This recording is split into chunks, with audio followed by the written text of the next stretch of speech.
नीचे देख सड़ू, जमीन पर बैठे कुत्ते पर मत चढ़ जाना। स्कूल के गलियारे में एक लड़का सार्थक का मजाक उड़ाते हुए चिल्लाता हुआ आता है और वो जोर जोर से हंसने लगता है। सार्थक इस बेहुदे मजाक को अनसुना कर उसी गलियारे से आगे बढ़ने लगता है। अब तो ये रोज की बात हो गई है। हर रोज किसी न किसी बात पर सार्थक का मजाक बनता आ रहा है। सार्थक को आज भी इन तानों से उतना ही फर्क पड़ता है जितना उसे पहले दिन पड़ता था। इसीलिए वो अपने आप पर काबू रखने की बहुत कोशिश करता है, पर रख नहीं पाता है। एकाएक सार्थक के कदम रुकते हैं। वो अपने हाथ को उठाकर चेहरे के पास लाता है। चेहरे पर लटकते हुए गोल चश्मे को अपनी नाक के उभार पर टिकाता है। उस चश्मे को देखकर साफ पता चल रहा था कि उन्हें अब बदलने की जरूरत है। ऐसा लग रहा था जैसे उस चश्मे ने अपनी जिंदगी के सारे पड़ाव देख लिए हों। कहीं पर टेप चिपका हुआ था तो कहीं पर हाथ से उसकी डंडियों को सीधा करने की गई कोशिश दिखाई दे रही थी। सार्थक के चेहरे पर वो चश्मा टेढ़ा मेढ़ा ही सही, पर किसी तरह से बस टिका हुआ था। सार्थक अपने अंदाज में चश्मे को सीधा करते हुए उस लड़के की तरफ धीरे से मुड़ता है और कहता है, तो जमीन पर मत बैठा कर, और अपने हाथों से कुत्ते के मुंह की आकृति बनाकर उस लड़के को जवाब देता है। ये सुनते ही वो लड़का आग बबूला हो जाता है और गुस्से में दांत भींचता हुआ सार्थक की तरफ दौड़ने लगता है। तुम घटिया लोगों को हर बार याद दिलाना पड़ता है कि तुम्हारी औकात क्या है। तुम इस दुनिया में रहने के लायक नहीं हो। वो लड़का अपने दोनों हाथों की हथेलियों को आपस में जोड़ता है और उसमें से एक हरे रंग की गोल आकार की एक गेंद जैसी रोशनी उत्पन्न होती है। वो लड़का जैसे ही सार्थक के थोड़ा करीब जाता है, वो अपने हाथों को गोल घुमाकर अपनी हथेलियां सार्थक की ओर घुमा देता है, जिससे एक हरे रंग की तेज गति वाली किरण निकलती है। सार्थक के पास कोई दूसरा रास्ता नहीं होता है। वो समझ जाता है कि अब वो बच नहीं सकता, तो वो उस हमले के लिए खुद को तैयार करता है। वो अपनी मुट्ठी बांधकर पांव जमीन में गड़ाकर खड़ा हो जाता है। जैसे ही वो हरे रंग की किरण सार्थक से टकराती है, वो हवा में उड़ता हुआ दूर पीछे वाली दीवार से टकरा जाता है। क्या हो रहा है यहाँ? छात्रों की भीड़ में से कोई पूछता है। ये लोग स्कूल के आखिरी दिन भी लड़ाई झगड़ा कर रहे हैं। इतने शोरगुल के चलते देखते ही देखते वहां उत्सुक छात्रों की भीड़ इकट्ठा होने लग जाती है। तभी उस भीड़ में से एक लड़की निकल कर आती है और उस टूटी हुई दीवार की तरफ दौड़ कर जाती है, ये देखने के लिए कि कोई घायल तो नहीं हुआ। जैसे ही धूल का गुब्बार छटता है, आहिस्ता आहिस्ता सार्थक के काले घुंघराले बाल दिखाई देने लगते हैं और धुएं के साफ होते ही उस लड़की को पता चलता है कि ये हादसा किसके साथ हुआ है। वो सार्थक की शक्ल देखकर एक कदम पीछे हो जाती है और वहां से बिना कुछ कहे ही निकल जाती है, जैसे कि उसने कुछ देखा ही ना हो। सार्थक की नजरें उस लड़की पर ठहर जाती हैं। जब वो लड़की अपने दोस्तों के पास जाती है तो वो सब उस पे हंसने लगते हैं। क्या तुम सच में सड़ू की मदद करने गई थी? एक सहेली हंसते हुए मजाक में पूछती है। ऑफ कोर्स नॉट, पता नहीं कौन था, मैंने तो ठीक से देखा भी नहीं, वो लड़की चिढ़कर जवाब देती है। तभी वहां सार्थक अपने चश्मे को उठाने के लिए खड़ा होता है तो देखता है कि चश्मे की एक डंडी निकलकर अलग हो गई है। उसे ठीक करने की बजाय वो उन्हें अपने हाथ में ही पकड़ कर रखता है। उसके चेहरे पर परेशानी साफ दिखाई देती है। वो चिढ़कर खुद से कहता है, फिर से नहीं यार। आज सार्थक का स्कूल में आखिरी दिन था। वो ये उम्मीद कर रहा था कि कम से कम आज के दिन तो उसके साथ कुछ बुरा नहीं होगा, पर वो लोगों के इस रवैये से परेशान हो चुका था। वो उन लोगों में से भी नहीं था जो बुरा व्यवहार चुपचाप सहन कर ले। उसे जवाब देना आता था। सार्थक बाकी छात्रों की तरह स्कूल में नहीं रुकना चाहता था। उसने अपना टूटा हुआ चश्मा उठाया और बिना किसी की परवाह करे स्कूल से बाहर जाने लगा। बाहर निकलते वक्त उसे बहुत से लोग दिखे जो ग्रुप बनाकर स्कूल में बिताए अपने सारे पल याद कर रहे थे। किसी का चेहरा हंसी से खिल उठा था तो किसी की आंखें नम थी। कोई ताली मार मार कर हंस रहा था तो कोई अपने दोस्त से गले लगकर रो रहा था, जैसे कि आज के बाद पता नहीं कब मिलेंगे। सार्थक इनमें से किसी ग्रुप का हिस्सा नहीं था। उसका यहाँ कोई दोस्त नहीं था। सार्थक घर पहुंचकर अपने काम में लग जाता है। वो एक बहुत छोटे एक कमरे के घर में रहता है जहां इतनी ही जगह थी कि एक गद्दा और एक टेबल रख सके।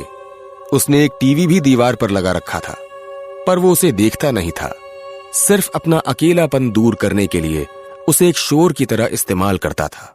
उसे ये घर सरकार के द्वारा दिया गया था, क्योंकि उसका इस दुनिया में कोई नहीं था, न माँ बाप न ही कोई रिश्तेदार, और उसकी उम्र भी सिर्फ 16 साल की ही थी। उसके बिस्तर के सिरहाने एक पेटी भी रखी हुई थी जिसमें उसका कुछ सामान रखा हुआ था। सार्थक कोने में रखी पुरानी सी अलमारी की तरफ जाता है और उसकी दराज खोलकर उसमें रखी एक किताब निकालता है। वो एक मोटी, कम से कम आधा किलो की कड़क जिल्द वाली बड़ी सी किताब थी। उसके कवर का रंग कुछ कुछ हल्के सूखे हुए खून के जैसा दिख रहा था और बीच में एक मटमैले भूरे रंग का जबड़े का कंकाल बना हुआ था। ऊपरी जबड़े में फैले हुए 4 तीखे और नुकीले दांत थे और वहीं निचले जबड़े के कोने में 2 नुकीले दांत, जिनके बीच में 5 दांतों की एक सीधी श्रृंखला बनी हुई थी। चलो एक बार और कोशिश करके देखता हूं, सार्थक उम्मीद भरे लहजे में कहते हुए उस किताब को उठाकर टेबल पर रख देता है। फिर वो तुरंत अपने बैग की तरफ मुड़ता है। उसमें से एक टेस्ट ट्यूब निकालता है जो एक सफेद रंग के तरल पदार्थ से आधी भरी होती है। प्रयोग नंबर 112, हाइड्रोक्लोरिक एसिड। हाँ, अब देखते हैं इससे क्या होगा। इतना कहते हुए वो किताब के ऊपर धीरे धीरे करके एसिड की बूंदें गिराने लगता है। अभी तक तो कुछ नहीं हुआ है, ये एसिड काम तो कर रहा है ना? ऐसा कहते हुए सार्थक एक अखबार के ऊपर एसिड की बूंदें गिरा कर देखता है। बूंदें अखबार पर गिरते ही एक धुआं उठता है और अखबार में बूंद के आकार का छेद हो जाता है। एसिड तो काम कर रहा है। और फिर वो पूरी टेस्ट ट्यूब किताब पर खाली कर देता है, पर उस किताब पर कोई आंच नहीं आती।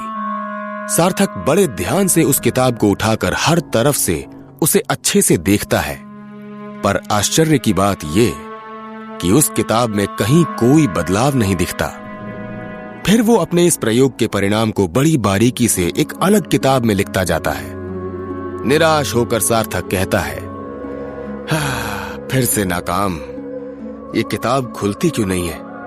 आखिर माँ और पापा ने इस किताब को क्यों संभाल कर रखा हुआ था? 112 बार, जी हां, इतनी बार सार्थक इस किताब को खोलने की नाकाम कोशिशें कर चुका था। किताब खुलना तो दूर, इसे कुछ नुकसान भी नहीं होता। सार्थक ने इसे जलाने, काटने, पिघलाने, फाड़ने, हर तरह से खोलने की कोशिश कर ली, पर उस किताब के आगे कुछ न टिक पाया। उसे एक खरोच तक नहीं आई। इस बात से हताश वो अपने बिस्तर पर लेट जाता है और अपने अकेलेपन को दूर करने के लिए टीवी चालू करता है। टीवी चालू होता है जिसमें खबर आती है, डामस प्रजाति और इंसानों के बीच शांति समझौता कायम हुए 5 साल हो गए हैं, पर हमारे सूत्रों का कहना है कि हालात फिर से बिगड़ सकते हैं। शांति भंग होने के आसार दिखाई दे रहे हैं। सरकारी अफसरों के अनुसार हम इंसानों को फिर एकजुट होना होगा और आने वाले युद्ध के लिए तैयार रहना होगा। आज से 30 साल पहले की बात है, जब एक दिन अचानक धरती पर बाहरी दुनिया से कुछ मेहमान आए और इंसानों का सामना हुआ पहली बार एक एलियन प्रजाति से जिनका नाम था डामस। उस प्रजाति के लोगों का कद काठी, हाव भाव बिल्कुल इंसानों के जैसा ही था, सिवाय उनकी चमड़ी के। उनका पूरा शरीर मछली की खाल के जैसा दिखता था और साथ ही उनकी एक पूंछ भी थी जो किसी ड्रैगन की तरह दिखती थी। उसी दिन से लगातार हर रोज न्यूज चैनल पर खबरों में युद्ध और उससे जुड़ी खबरें चलती रहती हैं। आज तक किसी को नहीं पता कि ये एलियंस धरती पर क्यों आए। आते ही उन्होंने इंसानों के सारे संसाधनों पर कब्जा करना शुरू कर दिया और साथ ही इंसानों को गुलामी करने पर मजबूर करने लगे। फिर इंसानों ने फैसला लिया कि वो इन एलियंस से मुकाबला करेंगे। उन्होंने भरपूर कोशिश करी, लेकिन जल्द ही समझ गए कि हमारे हथियार और तकनीक इस लड़ाई के लिए काफी नहीं है। गोलियां भी उनकी चमड़ी को भेद नहीं सकती थी। कुल मिलाकर इंसान ये युद्ध हार रहे थे। धरती के हर शख्स को हिदायत दी गई थी कि उन्हें अपने ग्रह के लिए जी जान लगाकर लड़ना है। सारे इंसान इस युद्ध का हिस्सा बनने पर मजबूर थे। यहाँ तक कि सार्थक के माँ और पापा भी इस लड़ाई का हिस्सा थे। ये युद्ध सालों तक चलता रहा और इसी वजह से सार्थक अपने माता पिता को देखे बिना ही अनाथ की तरह बड़ा हुआ। वो ये तक नहीं जानता था कि उसके माता पिता दिखते कैसे हैं। जब इंसानों को लगने लगा कि वो ये युद्ध और अपना ग्रह पूरी तरह से हार जाएंगे, तब उनमें से कुछ विशेष क्षमता वाले लोगों का एक समूह दुनिया के सामने आया। इन सब में कुछ खास शक्तियां थीं। इन शक्तियों का ज्ञान और इन्हें प्राप्त करने का रहस्य इन खास लोगों ने बाकी साधारण लोगों के साथ बांटना शुरू किया, इस उम्मीद में कि शायद इन शक्तियों की मदद से युद्ध को जीता जा सके। और उम्मीद के अनुसार ये उपाय काम कर गया। डामिस प्रजाति के लोग बहुत ताकतवर थे, पर उन्हें खास क्षमता वाले इंसानों ने कड़ी टक्कर दी। लंबी चली इस लड़ाई ने दोनों तरफ के लोगों का सब कुछ छीन लिया, कोई हल न देखते हुए। इसी के चलते आज से 5 साल पहले दोनों गुटों के बीच एक शांति समझौता पारित किया गया। शांति समझौते के बाद कुछ पल सब सही चला, लेकिन फिर इंसानी लालच ही इंसानियत पर हावी होने लगा। जहां उन खास लोगों को अपनी शक्तियां सबके साथ बांटनी थी, वहीं वो लोग उन शक्तियों को अब अपने तक ही सीमित रखने लगे। सरकार के ऊंचे तबके के अफसरों ने ये निर्णय लिया कि ये सारी शक्तियां अब आम इंसानों के बीच नहीं बांटी जाएंगी। सिर्फ अमीर लोग जो इसकी भारी कीमत चुका सकते हैं, वही लोग इन खास और ज्यादा ताकतवर शक्तियों को हासिल कर पाएंगे। बाकी इंसानों के लिए मामूली और कम ताकतवर शक्तियां ही मौजूद रहेंगी। ऐसा करना बहुत जरूरी हो गया था, क्योंकि दुनिया में गरीबी बहुत बढ़ने लगी थी और लोग अब अपनी शक्तियों का बिना सोचे समझे अपने फायदे के लिए गलत इस्तेमाल करने लगे थे। सार्थक ने अपने माँ पापा को इसी युद्ध में खोया था। उनके गुजरने के बाद सरकार ने वादा किया कि वो सार्थक की परवरिश का खर्चा उठाएंगे, और सरकार ने अपना वादा निभाया भी। जब सार्थक के माँ पापा का निधन हुआ, तब उसकी उम्र 10 साल की थी। तब सरकार की तरफ से एक एजेंट आया और उसने सार्थक को एक किताब दी। ये इकलौती चीज थी जो सार्थक के माँ पापा उसके लिए छोड़ कर गए थे। ये दुनिया इतनी मतलबी क्यों है? सार्थक अपनी हालत पे अफसोस करते हुए कहता है। अपने बिस्तर से उठकर वो तेज चहलकदमी करता हुआ टेबल की तरफ जाता है। अपना टूटा हुआ चश्मा देखता है, उसे ठीक करने के लिए उठता है। वो देखता है कि उस चश्मे का एक कांच अपनी फ्रेम से बाहर निकल गया है, तो वो उसे अपने अंगूठे से दबाकर ठीक करने की कोशिश करता है। चल यार, अब बैठ भी जा। उसके चेहरे पर गुस्सा साफ दिखाई दे रहा है। सार्थक उसी चिड़चिड़ेपन में चिल्लाते हुए उस लेंस को ठीक करने की कोशिश करता है। दुर्भाग्य से इतने जोर के दबाव में वो लेंस टूटकर चकनाचूर हो जाता है और उसका एक नुकीला टुकड़ा सार्थक के अंगूठे में घुस जाता है और खून बहने लगता है। इससे उसका गुस्सा 7वें आसमान पर पहुंच जाता है। वो जोर से गुस्से में चिल्लाते हुए उस टेबल को लात मारता है। सारी दुनिया मुझसे इतनी नफरत क्यों करती है? थोड़ी देर के बाद सार्थक का गुस्सा शांत हो जाता है और वो सारे टुकड़े समेटने लगता है। तभी उसकी नजर किताब पे पड़ती है। उसके ऊपर भी एक कांच का टुकड़ा जाके गिरा था। जैसे ही सार्थक उस टुकड़े को उठाने लगता है, उसके अंगूठे में से खून की एक बूंद किताब पर बने जबड़े पर गिर जाती है।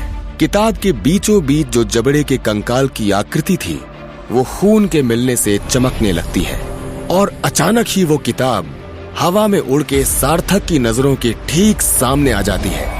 ये देख सार्थक घबरा जाता है और अपने कदम पीछे की ओर लेने लगता है। उस किताब की चमक से पूरा कमरा उज्जवल हो उठता है। उस चमक के सामने वो सिकुड़ा सा कमरा खाली खाली सा दिखने लगता है। सार्थक के होश उड़ जाते हैं। उसके मुंह से आश्चर्य में निकलता है, ये आखिर हो क्या रहा है? किताब उड़ने कैसे लगी? जो किताब इतने सालों से बंद पड़ी थी, वो आज जाग कैसे गई? आखिर उस किताब में ऐसा क्या था? आगे की कहानी जानने के लिए देखें अगला एपिसोड सिर्फ पॉकेट एफएम के यूट्यूब चैनल पर, और माय वैम्पायर सिस्टम के सारे एपिसोड्स को सुनने के लिए डिस्क्रिप्शन में दी लिंक से डाउनलोड करें पॉकेट एफएम ऐप।